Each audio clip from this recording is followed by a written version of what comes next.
Do you ever feel like that saying, everyone has the same amount of hours in the day, doesn't apply to you?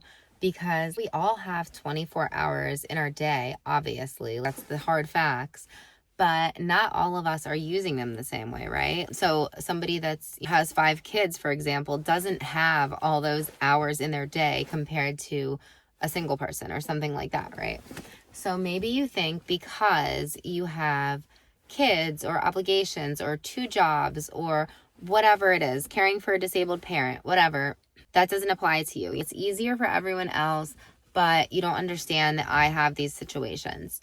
And I'm here to say to you that that is an excuse, and it is an excuse that is only harming you. It's not giving you a safety cushion to feel good about.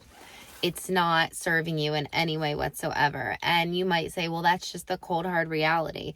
And then I would come back at you and I would say, it might be the cold, hard reality, but the cold, hard reality is there are pockets of time that you can intentionally create regardless of your situation. And I'm talking if you only have a few minutes to spare here and there, you can find time.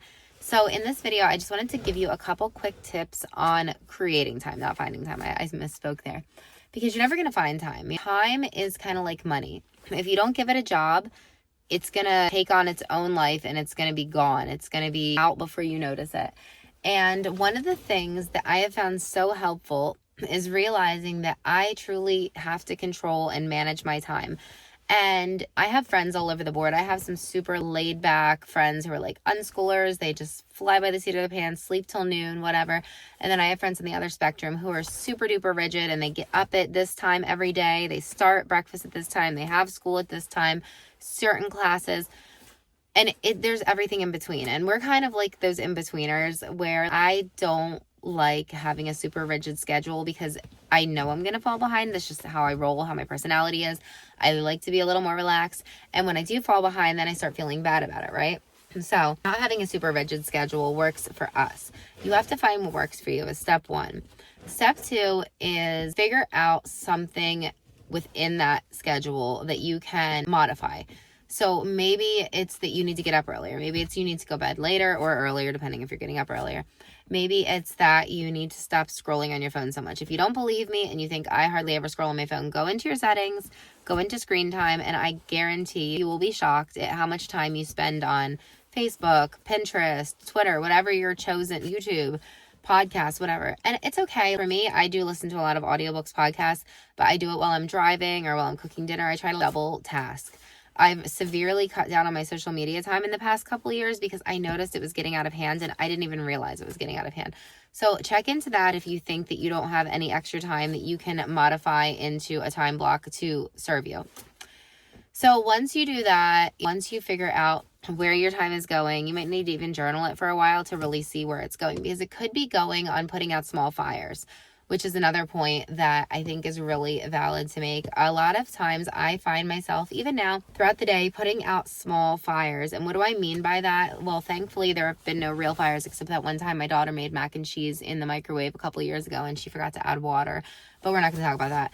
Small fires are little distractions, and they always come, and especially if you have a big project coming that you're trying to finish, or you're getting close to finishing, or if you're doing something really dialed into your calling, resistance is going to show up as small fires, little distractions. And resistance shows up in so many ways, but this is one of them, and it's such a sneaky way, because especially the busier you are.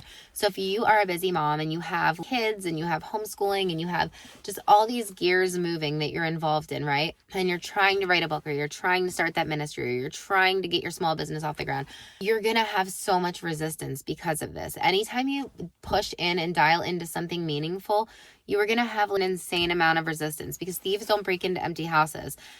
You're going to have resistance pushing back at you the harder you try, and the bigger the resistance is going to be. Stephen Pressfield in The War of Art describes it like this: the more important and big your calling is, think of it as a tree, the bigger the shadow is going to be, which is the resistance. So if you think about it that way, it really changes your perspective on things, because it means that what you're doing is super important and super valuable and super valid, right? So use that as encouragement rather than discouragement or defeat. So just press into that and try to get around those little distractions. You sit down to write a book, and all of a sudden the kids are screaming and fighting. The phone is ringing. You're getting texts here and there. Dinner's burning on the stove. I don't know. You have to schedule your day and schedule things in a way that they will work with you, not against you. And it's easier said than done. But I have a free PDF called The Actual Practicals, and it's like super short and easily digestible. And I just made it to help myself see what I could do on a day-to-day basis, because I was like swirling in my head. And you can download it. I'll put the free description I'll put the link in the description. But it just helps you get clarity on these little things that maybe you didn't even think of. There were things I didn't even think of until I actually sat down and looked at my time and where it was going. So things like start dinner stupid early in the morning. A lot of times I'm like, oh, I'll start dinner at 3. That way it'll be ready by 6. But then I feel like I'm in the kitchen from 2:30 all the way till 7 after cleaning up for dinner. And that's almost my entire evening. So instead, I try to start dinner in the morning while I'm making breakfast, because I'm already in the kitchen. I'm already doing stuff. That way I can have it cooking while breakfast is cooking, while I'm cleaning up after breakfast, while I'm doing the dishwasher, whatever, doing other tasks. And it just seems a lot more manageable that way, and I can get things done in a chunk. There's a lot of little tips like that, but that's just one of them. And you have to do what works for you. Delegating with your children is another really great tip. Children love to help, especially if they know why. Especially if you put them on a mission and you tell them that there's a clear and concise goal. Children love to be a part of stuff like that. They love to know that they are a part of something bigger than themselves. They're just like us. They're just like mini versions of us, right? But they need direction, or they're going to wander aimlessly around and their time is going to be shot as well. And if you can get those couple things understood and start implementing them, you're going to be able to find time. And it might not be a ton of time at first, but any time is better than no time. And just be thankful to God for that, and just keep pressing forward, keep trying. And before you know it, you're going to be able to start working towards these goals. And once you start working towards these goals, you'll be able to maybe hire a VA. And it's way cheaper than you think, actually. I just hired a VA a couple weeks ago. And my husband kind of thought I was crazy. He's like, why are you hiring a VA already? And I'm like, well, not already, because it's been years in the making, but why are you hiring a VA at this point, he's saying, in my journey. And the reason was, I heard someone say, if hiring someone is not going to cost you money, it's going to make you money. So I decided to test out that theory. And I have her really helping with my socials, just getting everything in order, my scheduling, just so I can be more consistent showing up online, and just take a lot of back end work that I really didn't enjoy or I really wasn't good at off of my plate. Because a lot of times we spend a lot of time trying to get better at things that we're not good at. And I feel like we learned this as children and in school. If you have a weak, you'll have weaknesses and strengths. We were always told to work on our weaknesses, right? And of course, if it's a character flaw or something like that, yes, you should work on your weaknesses. But if it's something that you're just not good at and you really don't enjoy learning about, hire out, delegate. For me, first thing I'm hiring out once I make it big is laundry. Sorry, but I despise laundry. I always tell the Lord when I'm doing laundry, thank you so much for these clothes to put on my family. Thank you. But I hate laundry. And I can't help it. I hate laundry. I don't know what it is. I'm fine with dishes. I'm fine with other housework, but laundry is the bane of my existence. Hiring it out as soon as I can. But in practical terms, like business terms, if you are trying to set up your website and you've literally spent hours and hours and hours just spinning your wheels trying to just get an image to hook to the top of your page for your banners, how much time did you waste? How much time could you have spent doing something else that could have been way higher ROI, way more productive, brought more joy to you, moved the needle further?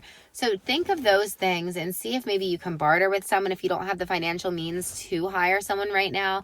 There's people who are willing to help. Post on your social media, post somewhere, and just say within your friend circle or whatever, and say, hey, here's what I'm trying to do. Does anyone have experience in this area? And you can maybe knock it out in an hour where it would take me 10 or 20.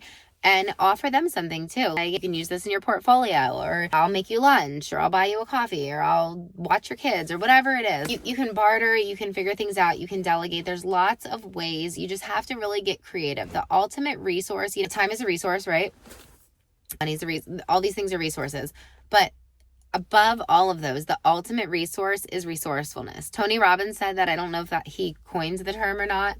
But the ultimate resource is resourcefulness. It's being resourceful and knowing where to find things, knowing how to find things, knowing how to create movement, how to move the needle in the direction you want it to go rather than just sitting there and spinning your wheels endlessly. So hopefully this was helpful for you. If you know another mom that it would help, please share this with her, and I will see you next time. God bless.